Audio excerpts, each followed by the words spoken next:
Welcome to the Heal Strong podcast with me, Namita Purohit.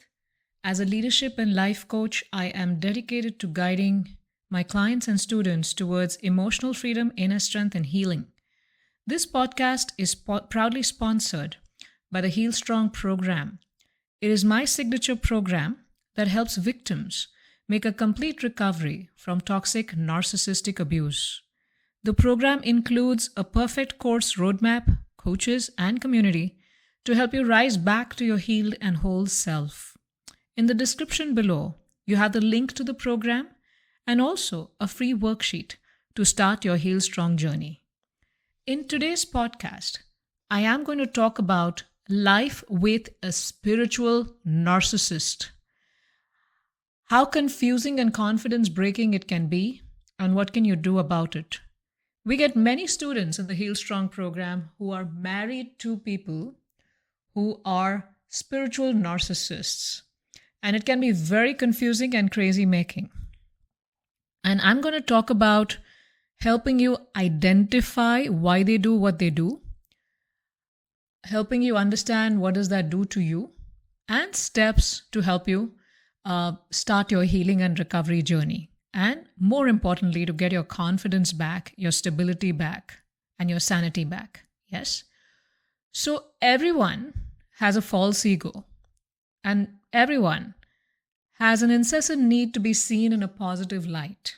We all have a shadow self that we don't like so much, and we try to suppress it. And we are all eager to hijack whatever flow of consciousness or whatever avenues that there may be, to use them for our own enhancement and be seen in a positive light. And this is there for all of us. But for a narcissist, it's 100 times more than what regular people would have. It's an imbalance. Now, in his classic book, Cutting Through Spiritual Materialism, the Tibetan Buddhist leader, spiritual leader, Trungpa, he wrote, "Walking the spiritual path properly is a very subtle process. It is not something to jump into naively. There are numerous side tracks which lead to a distorted, ego-centered version of spirituality. We can deceive ourselves into thinking we are developing spiritually, when instead we are strengthening our ego-centricity through spiritual techniques." And this happens to a lot of us.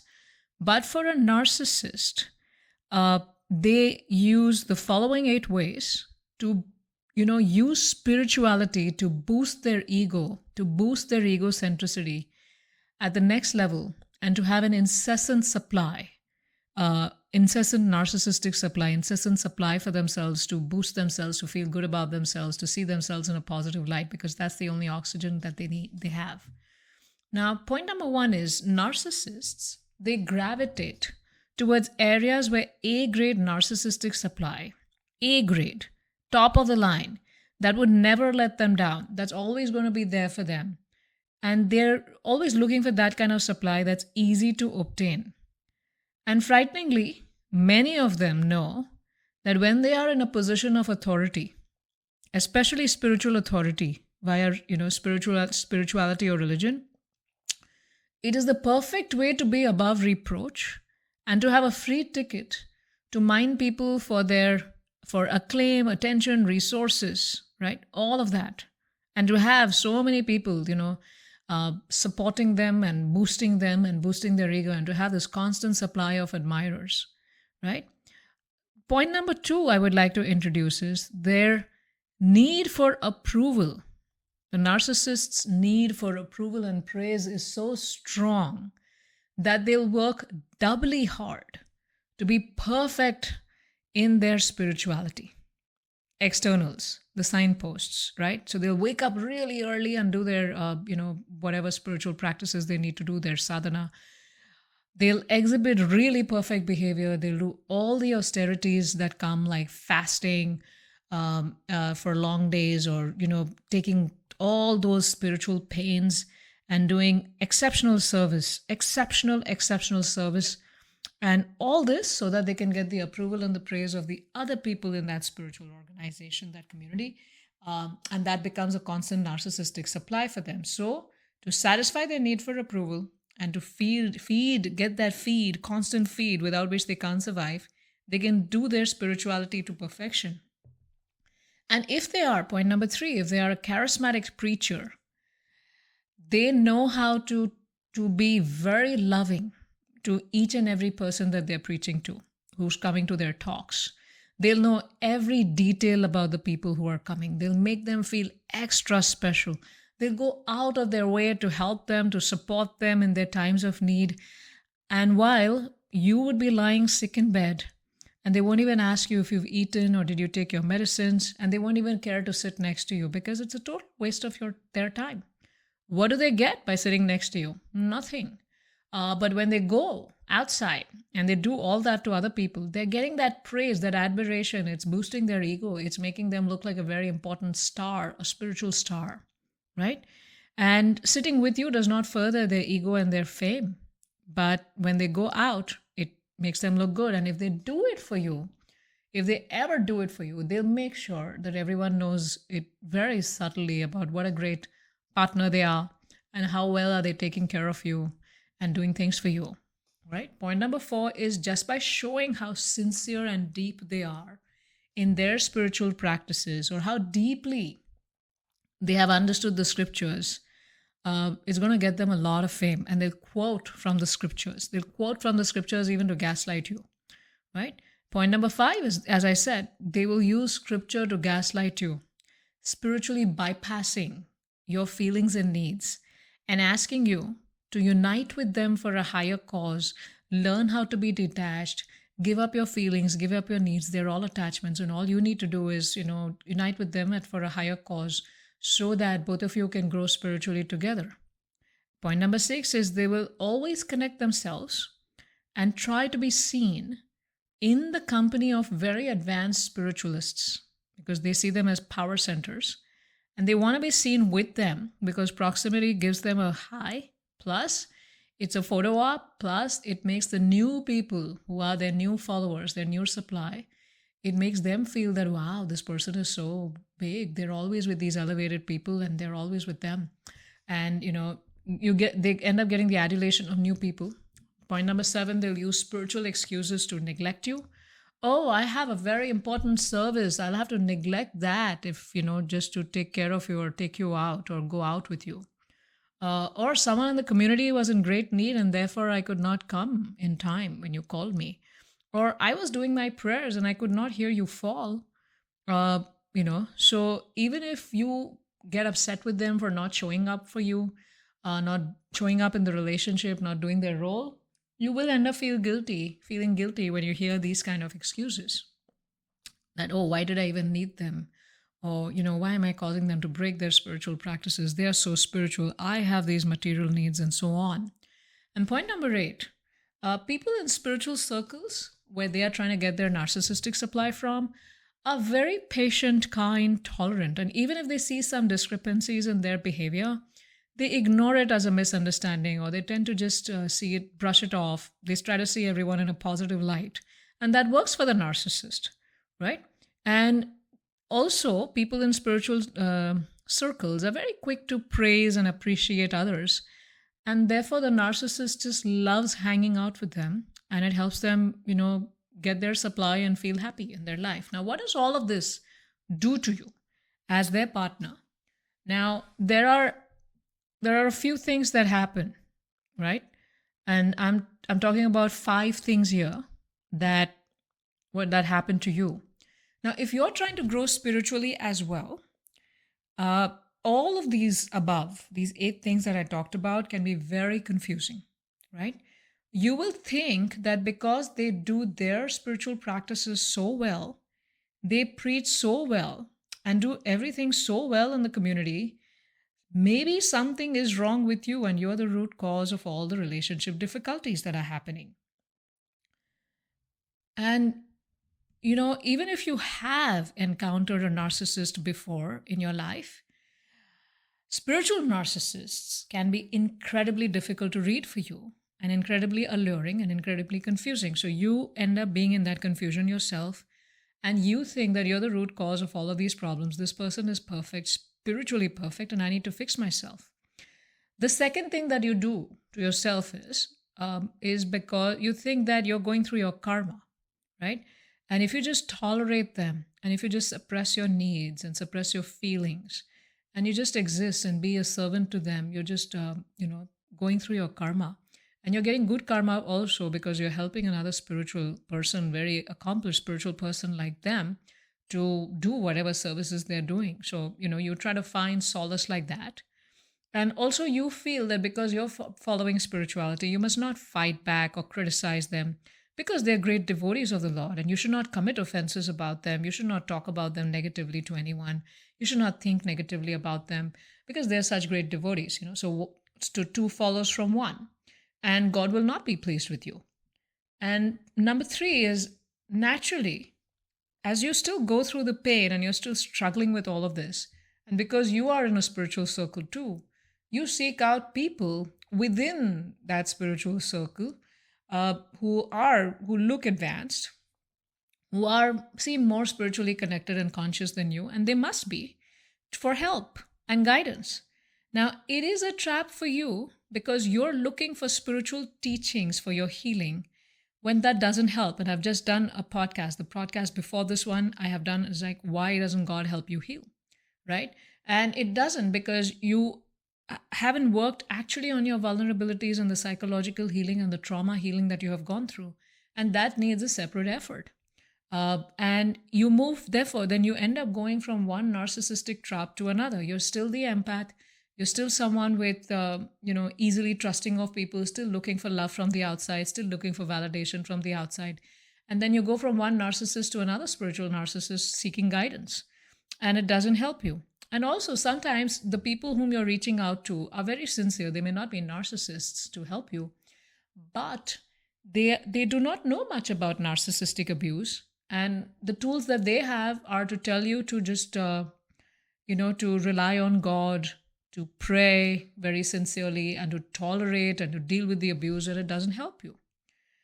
And we have many students in the Heal Strong Advanced program from narcissistic abuse who are victims of spiritually narcissistic partners.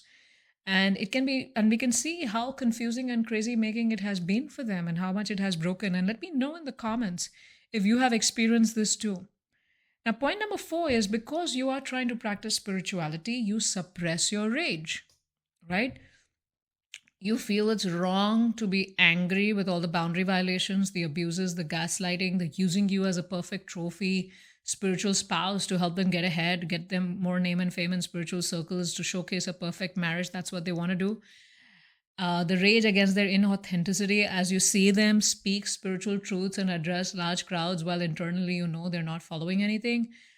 But because you're trying to practice spirituality, you will learn how to suppress that rage, right? And what does that do to you? And I've done a podcast on Feel Your Rage Fully and why that's important for you to heal from abuse. But how does that rage express itself? It can express itself in 2 ways. It can come out as great anger at inappropriate times with inappropriate behavior on your part, where you're shocked with how you're behaving and what you're doing. Or, and when you do that, then you get reactive abuse from the narcissist, where they say that, see, I'm such a great spiritual person, and look at you screaming at me and doing things and throwing things or whatever, look at how you're behaving. And because you're trying to practice spirituality, you're confused. You're like, oh yeah, something's wrong with me. And then you further start taking blame and responsibility for the complete relationship. Yeah, you could watch that podcast you could hear that podcast on how narcissists push you to react and blame you for it, and reactive abuse, and 8 tips on how you can deal with it, right? Now, the second way in which this rage manifests itself in your body is by great sickness in your body. It's chronic health issues, autoimmune diseases, because all of this trauma energy, all of this pain energy, all of this rage energy, all of this inauthenticity energy that you're seeing is sitting in your body, is sitting in your chakras, and your chakras need healing. And I have links to chakra healing bracelets to help you become more healed and whole with natural stones that you could, if you're watching this on YouTube, then you could just scroll a little bit and you'll see those products available for you to know more about. And the 5th point that happens to you is, because you're new to spirituality yourself, maybe, and or you still don't have clarity on what is your identity, because you're trying to give up your material identity, you're trying to embrace a spiritual identity. You don't have a sitting place for your identity, and you're not feeling sure and comfortable in yourself. Your root chakra is affected. And with abuse, with this narcissistic spiritual abuse, you, even whatever little you have understood what your identity is, you lose sight of that too. You lose your bearings because you're so confused, because you're being constantly criticized and gaslighted, and a lot of spiritual bypassing is happening. And then you lose your sense of self and standing, and you have a complete breakdown in yourself and your confidence. Now, what can you do about this? And I'm going to share 4 points where we have to first address some of the fallacies that have taken, home in your head because of being with a narcissistic, narcissistic partner who happens to be spiritual. And we need to address some of those, right? We need to, and then as you do that, you will be able to reclaim yourself and at least begin the process of looking out for avenues for your own healing. Yes? Otherwise, if you don't address these 4 important points in your head, you're going to continue remaining stuck where you are, and you won't be able to ever begin or seek out help for truly healing yourself. Yes?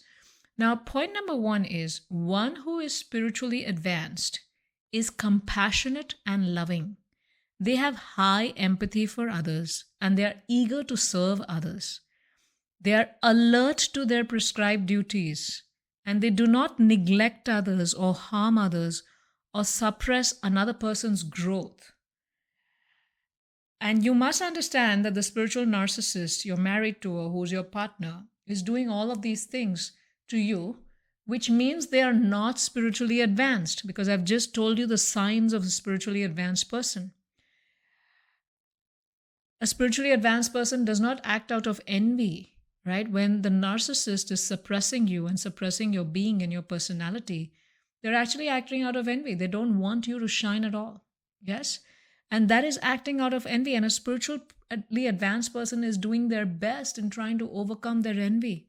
And they're very careful about that. And they're trying their best so that everyone around feels loved, encouraged, nourished, and they're all growing.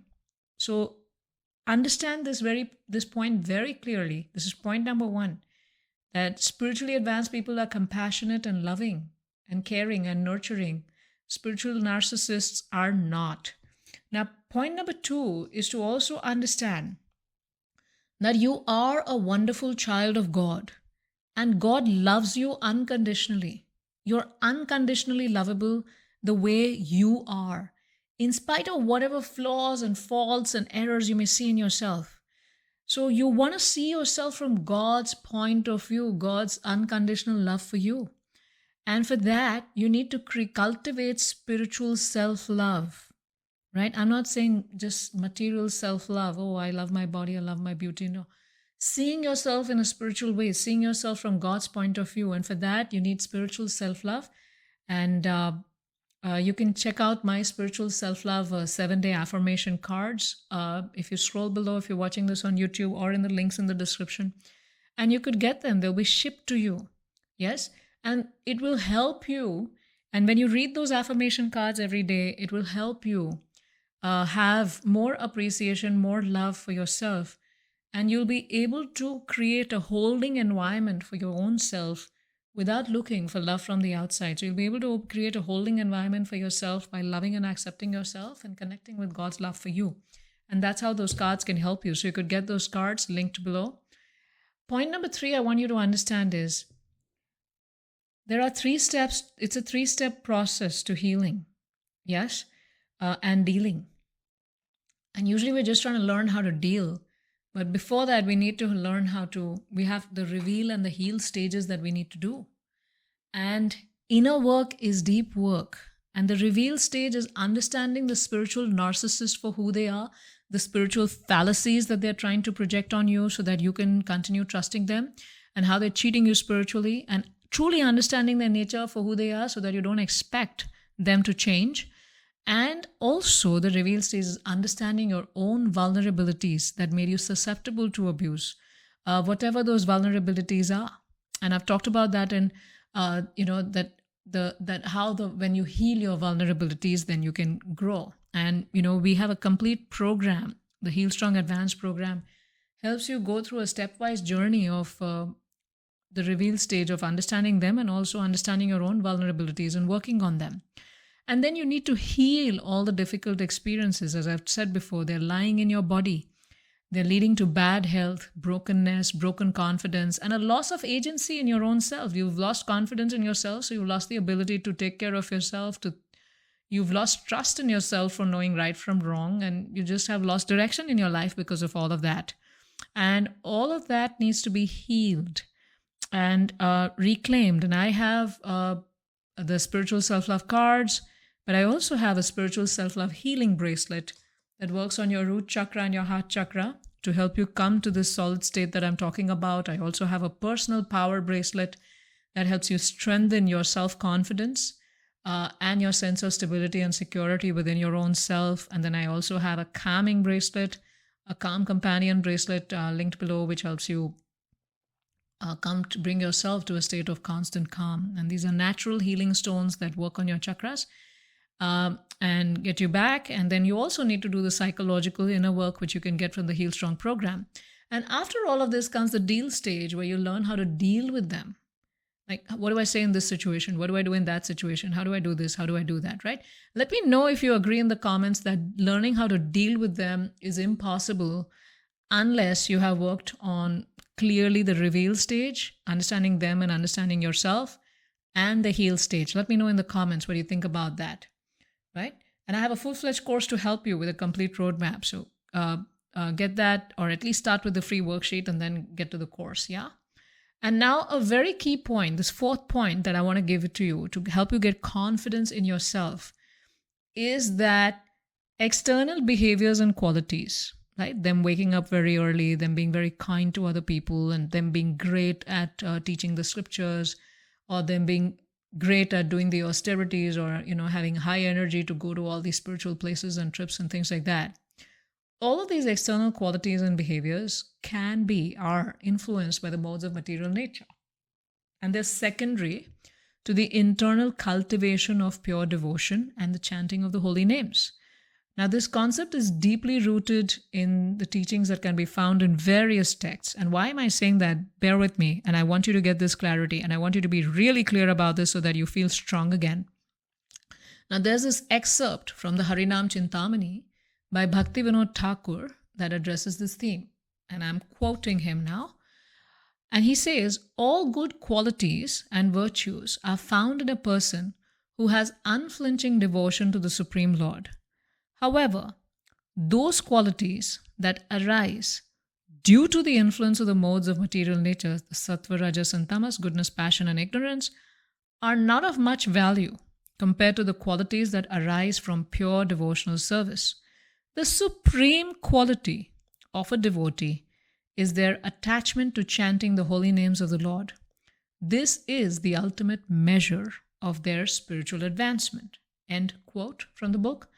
Now, for the narcissist, their external spiritual behavior is motivated by the mode of passion and ignorance. Passion, because they're doing all of that because they want something. They want name and fame. They want to be seen as that perfect devotee, perfect spiritualist. And that's how they get that narcissistic supply, that high, that like, wow, this person is so wonderful.